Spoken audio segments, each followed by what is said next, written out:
Jason Njoku est considéré par le magazine Forbes comme un des 10 jeunes millionnaires les plus prometteurs du continent africain. Il est né en 1980 en Angleterre, dans une famille d'immigrés nigérians. Son père les abandonne après sa naissance. Sa mère l'élève toute seule dans le quartier populaire d'East London. Il fut le premier de sa famille à aller à l'université. Avec son diplôme de chimie de l'université de Manchester en poche, Jason Njoku décide de créer son entreprise. Le jeune Nigérian fonde Iroko TV en 2011, une entreprise de distribution de films sur Internet. « J'ai passé 5 bonnes années de ma vie à échouer dans tout ce que je tentais », avoue-t-il. Sans le sou, sans compte bancaire, il dort sur le canapé des copains. Pourtant, son meilleur ami et colocataire d'université, Bastien Gotter, n'a pas hésité à investir dans le projet d'Iroko TV, ses économies amassées en quelques années comme trader dans le pétrole. Mon idée était simple, prendre les films de Nollywood et les mettre en ligne. Aussi simple que ça, explique Jason. Nollywood, l'industrie nigériane du cinéma, qui produit 1500 à 2000 films par an, est très populaire dans le pays et à l'étranger. M. Njoku a donc pris un billet d'avion pour le Nigeria, son pays d'origine où il n'avait fait que quelques séjours dans son enfance, afin d'y rencontrer les producteurs de cinéma. Un marché très fragmenté qui compte entre 300 et 500 producteurs, il a fallu gagner la confiance de chacun. Iroko TV a d'abord lancé une chaîne sur YouTube, Nollywood Love, en décembre 2010, avant de créer un an plus tard sa propre plateforme Iroko TV, avec l'argent injecté par des fonds d'investissement dont l'américain Tiger Global qui y a placé 8 millions de dollars.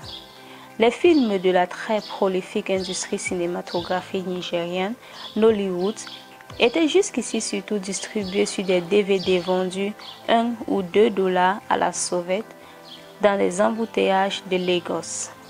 Jason Njoku a eu l'idée de les rendre accessibles par Internet et ainsi toucher l'immense diaspora africaine des pays occidentaux qui en est fière. Aujourd'hui, Iroko TV reçoit 1 million de visiteurs uniques par mois. Près de 90% du contenu du site, plus de 5000 films, est gratuit et en partie financé par la publicité en ligne. Un système d'abonnement a aussi été lancé et donne accès aux films les plus récents pour 7,99 $ par mois. Les médias internationaux comparent déjà Iroko TV au géant américain de la distribution de films Netflix. Par ailleurs, Iroko TV a signé des contrats à hauteur de 19 millions de dollars en 2016, notamment avec le groupe français Canal+, auquel il s'est associé afin de se développer sur l'ensemble du continent africain. Iroko TV pourrait valoir jusqu'à 30 millions de dollars. Outre Lagos, l'entreprise a des bureaux à Londres et à New York où se trouve la majorité de son public. Iroko, qui a aussi une antenne à Johannesburg, espère conquérir le gigantesque marché africain en compressant notamment les films pour surmonter l'obstacle des mauvaises connexions Internet.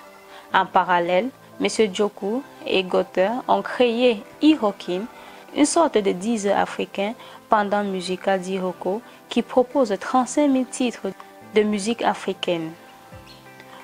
Bourreau de travail, passant 100 heures par semaine à son bureau, très actif sur les réseaux sociaux, il veut être une source d'inspiration pour les jeunes Nigérians.